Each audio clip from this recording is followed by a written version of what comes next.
Hi guys, welcome to my channel. My name is Brittany and today I'm going to show you how to make this really delicious, super fancy but super easy Tuscan Butter Salmon that just so happens to be low carb friendly.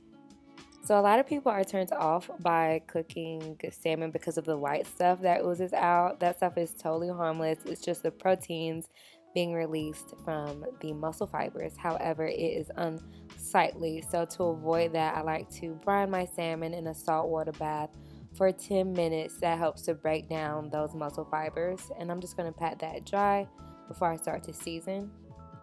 Now I'm going to season this with some salt and pepper, a little bit of Cajun seasoning, some onion and garlic powder, and lastly some dried thyme.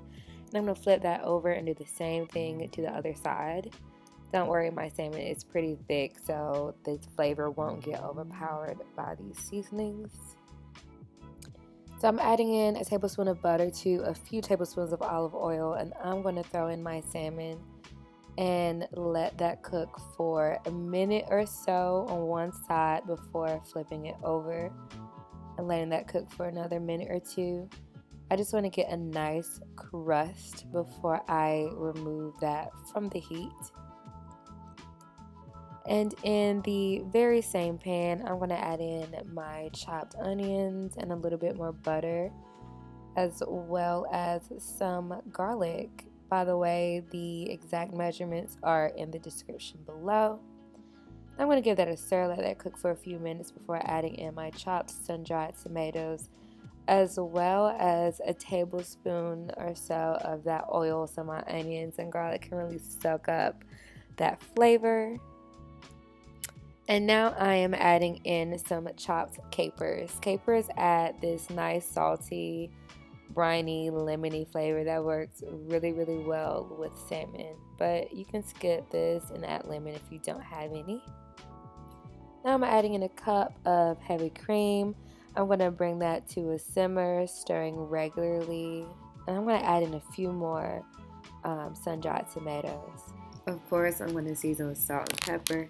And after a few minutes of stirring and simmering, I'm going to have this beautiful rich sauce that is pretty much done.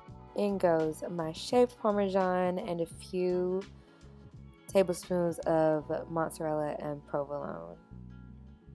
Lastly, I'm going to add in my spinach and basil. Make sure you tear your basil instead of chopping it. Chopping it is what bruises basil and you get that ugly dark purple color that nobody wants because it's not cute. After giving that a stir, I'm going to add my salmon back into my sauce to finish off. I personally like my salmon cooked medium, so I'm just going to cook this for 3 or 4 more minutes in the sauce on medium low. I'm going to coat that slightly with my sauce so it can soak up as much as that flavor as possible while still keeping that crust. And my salmon is done. I have this really beautiful, flaky, flavorful piece of salmon that is really moist. I serve this with asparagus to keep it low carb, but you can totally do pasta or rice, whatever you want. I hope you guys enjoyed this recipe. If you did, try it out. Let me know how you love it. Until then, like, subscribe, comment, and I will see you next time.